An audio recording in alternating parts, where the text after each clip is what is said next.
Every 15 minutes, a newborn comes into this world already fighting withdrawal from opioids. But what if, instead of judgment and shame, they were met with love, compassion, and revolutionary care? Today, we dive deep with Tara Sundum. She's the co founder of Hushabye Nursery, an extraordinary haven dedicated to healing infants born into addiction while empowering families to break cycles of trauma. This conversation is going to change how you see addiction, motherhood, and I believe hope itself.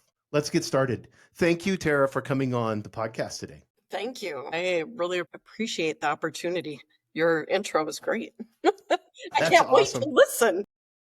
Yeah, that'll be great. Yeah, I want to kind of go over, I know you've devoted over 30 years to newborns, and we're going to go through your story here and struggling with NAS. What initially drew you to these vulnerable babies, and what kind of keeps that passion burning after 30 years? Yeah.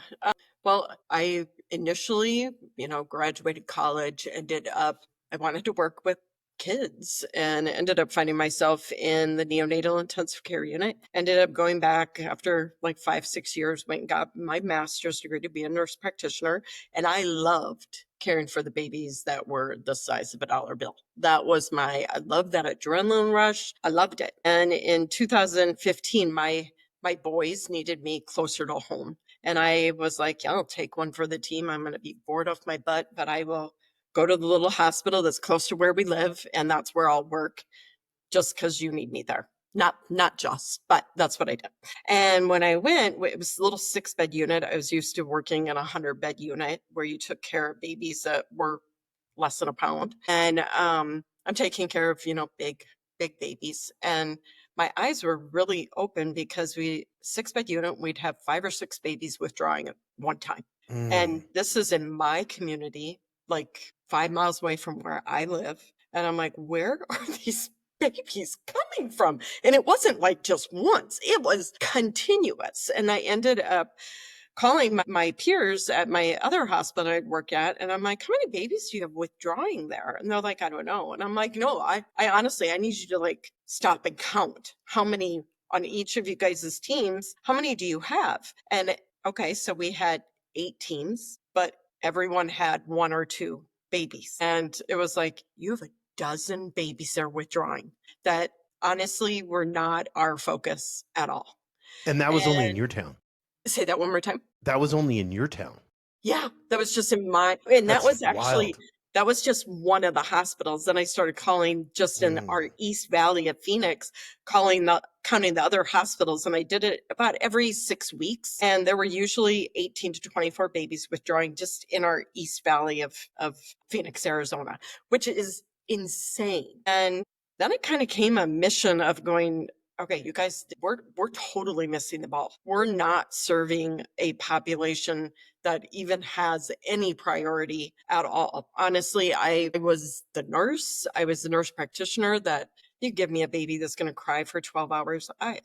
This is not a good day. I don't want to take care of this baby that's going to cry. And I also don't want to care for parents that are homeless that did this to their baby.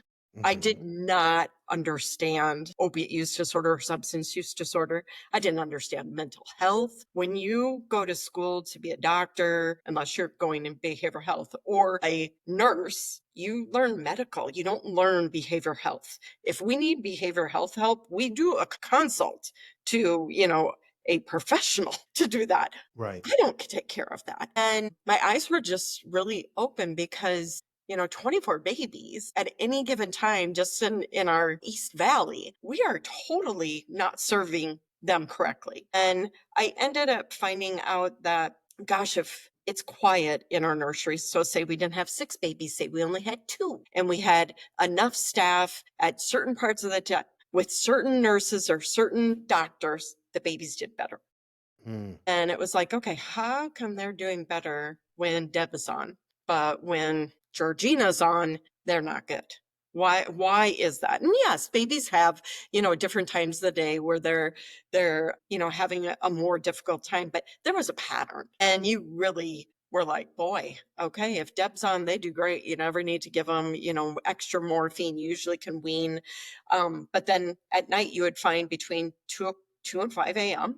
I had a dad, 3 sets of parents telling me about the last dad, who was an adoptive dad that we had taken care of his previous baby, um, probably about 18 months prior. All of them told me at several occasions that they were not going to leave their baby that next night.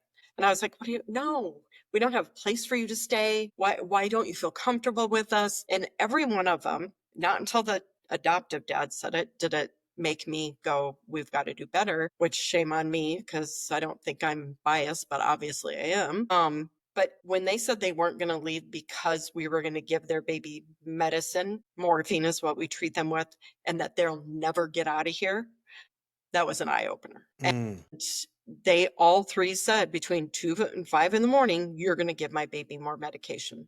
And I was like, no, we're not. Well, guess what? When you look back at the data, you went, gosh, by golly, we do. At 2:30, 3:40, 3:45, we are giving way more doses of medication, bumping up the amount. And just think, we're tired. I mean, kind of edgy on a night shift. You have these babies that are crying. You don't have enough staff because it's the night shift. It just wasn't a good environment. And gosh darn it, we could do better, and our babies deserve more. And that's where it all started. What is I want to get kind of reframe this for everybody, and you're the perfect person to talk about this. What is NAS truly like through the eyes of a newborn? Help us feel what these babies experience, especially like you're talking there in those first critical weeks. Yeah. Oh, that's such a good question. Well, one mom dumbed down withdrawal to me as the worst flu and migraine times 100. So imagine when I have the flu, I want it to end as quick as possible. I just want to fall asleep. And when I wake up, I want to feel better. So imagine a newborn being born within 24 hours of age, all of a sudden going from being able to eat and loving food to being sick to their stomach, throwing up, having horrible GI symptoms, diaper rashes that follow the diarrhea that they have, not being able to sleep, increased tone, your bones ache, all of the things. Imagine that, but then also add on that you don't have your mom there or you don't have your dad. And you're all by yourself in this really bright environment, because that's where we care for babies that are unwell in the hospital. It would be like you and I going to a rock concert. We wouldn't go to a rock concert if we were withdrawing. If we had the flu, we would be quiet, dark environment. And so I just honestly, for a baby, like to really think about it, what they're going through, it's has to be miserable. They just look like they hurt. They have like a furrowed brow, so like such a serious brow, even when they're sleeping, and they look like they're in a deep sleep, but it's just a grimace. Like, I just don't feel good. And I can't imagine doing that without your most near and dear. Hmm. Yeah, yeah. I was because when you think of withdrawals, we always think of adults withdrawing, and a lot of us may have had family members or something that we've seen or kind of are heard or watched, movies with that. But to think of it as like you come into this world withdrawing, and then you guys have to kind of like ease it off and play around with, to try to get that. How long does it take a baby before they're fully withdrawn? I mean, Every baby is different. The national average of acute, like the really hard withdrawal across the nation, is about 22 days for them to get through. So imagine you have the flu or COVID for 22 days. All of us would think we were going to die die. if it Yeah, was that exactly. long. At Hushabye, our quiet, dark environment with one-to-one caregivers, with everybody understanding that, guess what? Moms are the best medicine. And so we have to make them feel comfortable, to trust us, and to feel safe to be able to be there to parent their baby. But we do it in 8 days. We Holy get them smokes. through that really hard withdrawal for 8 days. There is some literature that shows that intermittent withdrawal symptoms, which could look like colic, so it's kind of hard to tell as they get older. Intermittently, there's a couple of studies that are saying that they will show signs of withdrawal up to 9 months Mm. after being born.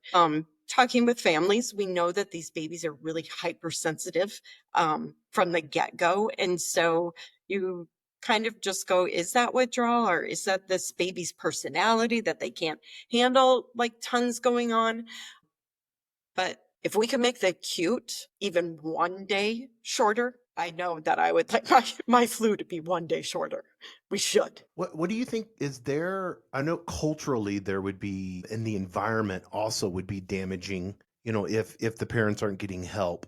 But a child 2, 3, 4, 5 years old, if you remove the environment, and I know that's got to be a high percentage, but if you remove the environment, is it detrimental to their growth, They're and maturing? developmental. We believe that there is a link between developmental delays and deficits. We believe that they're a little bit more hyperactive. And again, it's hard to take the environment, out